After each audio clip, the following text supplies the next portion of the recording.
প্ৰথমে মই সকলোকে নমস্কাৰ জনাইছোঁ। মই ধেমাজি জিলা চিমেণ্ট চাপৰি থানাৰ অন্তৰ্গত চমকং গাঁও পঞ্চায়তৰ লামাজান বিষ্ণুপুৰ গাঁৱৰ এজন ল'ৰা। বিশেষকৈ সেইদিনাৰ ভাইৰেল হোৱা ভিডিঅ'টোত মোৰ আপলোড কৰাৰ এটাই উদ্দেশ্য আছিল যে আমাৰ স্থানীয় বিধায়ক ভুৱন পেগু ছাৰ আৰু MP ছাৰ প্ৰদান বৰুৱা ছাৰ, এখেতক মই একচুৱেলি বহুত বেছি ভাল পাওঁ। এখেতলোকৰ সভা সমিতি বুলি ক'লে মই সদায় আহিবলৈ ট্ৰাই কৰোঁ। কিন্তু আগতে মই যিমানখিনি সভাত এখেতসকলে ভাষণ দিছিল বা আগতে যিমানখিনি সভাত আহিছিল তেতিয়া মই ভিডিঅ' কৰা নাছিলোঁ, কিন্তু মই উপস্থিত আছিলোঁ তেতিয়াও। কিন্তু মই এজন ব্লগাৰ হিচাপে কিছুদিনৰ আগৰ পৰা মই কাম কৰি আছোঁ।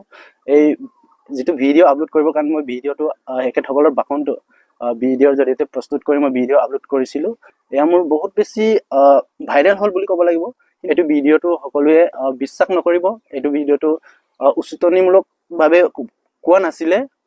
গতিকে আপোনালোকক এটাই অনুৰোধ কৰিছোঁ, আপোনালোকে এই ভিডিঅ'টো চাই কোনেও MP ছাৰ আৰু MLA ছাৰক ভেয়া বুলি নাভাবিব। ৰাইজক মই এটাই অনুৰোধ, ভিডিঅ'সমূহ চালেও আপোনালোকে বিশ্বাস নকৰিব। এইটো ভিডিঅ'টো এনেই ধেমালি আকাৰে কৈছিলে, এখেতসকলে চিৰিয়াছভাৱে কোৱা নাছিলে।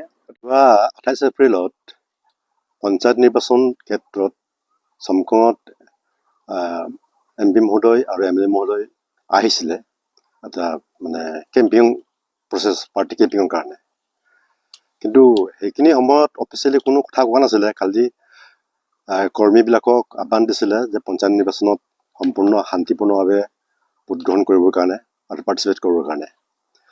তাৰপিছতে পাৰ্টি মিটিং শেষ হোৱাৰ পিছত আনঅফিচিয়েলি আমি যেতিয়া কথা পাতিছিলোঁ, বিশেষকৈ মই নিজে কেণ্ডিডেট পঞ্চায়তত, ৱাৰ্ড কেণ্ডিডেট, আৰু মোৰ ভাগিন এজনৰ, আমি দুজনেই আমাৰ MLA মহোদয়ৰ সম্পৰ্কৰ মানুহ, মানে ওচৰৰ মানুহ। আৰু সেইকাৰণে ময়ো MLA মহোদয়ৰ যিটো নেকি কথা মানিব নোৱাৰিলোঁ, মোৰ ভাগিনেও মানিব নোৱাৰিলে। এই আৱেগ ভৰা মৰমতে সেইখিনি কোৱা কৈছিল যে মই কিমান বুজাম, মইতো বুজা হেৰাণ হ'লোঁ, তোমালোকে যি কৰা আৰু কাক মাৰে কাক ধৰে বুলি। এইখিনি মাৰা শব্দটো লাঠিৰে মাৰাটো কোৱা নাই, সেইটো ইলেকশ্যনত জয় পৰাজয়ৰ কথাখিনি কোৱা হৈছিলে, বুজোৱা হৈছিলে যে কাক বাই পৰাজয় কৰি কৰক, জিকিলে আহক, এইখিনি মাৰিলে মাৰক। কিন্তু সেইটো লাঠিৰে কোবোৱা, লাঠিৰে মাৰা শব্দ মানে এই উদ্দেশ্যত কথাখিনি কোৱা নাছিলে। আৰু এইখিনি কথা আমি টোটেলি মজাক ৱাইজত কোৱা হৈছে, আনঅফিচিয়েল। আৰু মই নিজে তাত জড়িত, আমি নিজে ভাল পাইছোঁ MLAৰ সেইখিনি কথা। সেইকাৰণে ভাল পাইছোঁ যে আমাক মৰমতে সেইখিনি কথা দুখত কৈছে। আৰু মই ইমানখিনি কোৱা সত্ত্বেও আপোনালোকে মোক ৰেচপণ্ড নিদিলে, সেইখিনি আছিলে। আৰু সেইটো কোনোবা এটা দুষ্ট চক্ৰই যদি সেইটো কৰিছে, সেইটো আইনগত ব্যৱস্থা লোৱা হ'ব, আৰু এইটো আইনে নিশ্চয় নিজৰ প্ৰক্ৰিয়া আৰম্ভ কৰিব।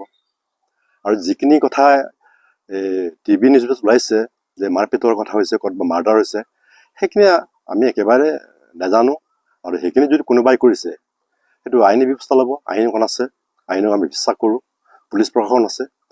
আৰু সেইখিনিত আমাৰ মাননীয় MP মহোদয় আৰু MLA মহোদয় জড়িত কৰাটো অতি দুৰ্ভাগ্যজনক, নিন্দা দিছোঁ, তিৰস্কাৰ কৰিছোঁ। আৰু সেইখিনিৰ পৰা যিখিনি কৰিছে সেইখিনি আঁতৰি থাকিবলৈ আমি আহ্বানেই নহয়, আমি সম্পূৰ্ণ দাবী দিছোঁ যে সেইখিনি কাম কৰিব নালাগে। আমি ইমান বছৰ একেলগে কাম কৰি আছোঁ, আমি ওচৰৰ পৰা জানো MP মহোদয়ক, MLA মহোদয়ক। আমাৰ দৃঢ় বিশ্বাস আছে MP আৰু MLAৰ নেতৃত্বত।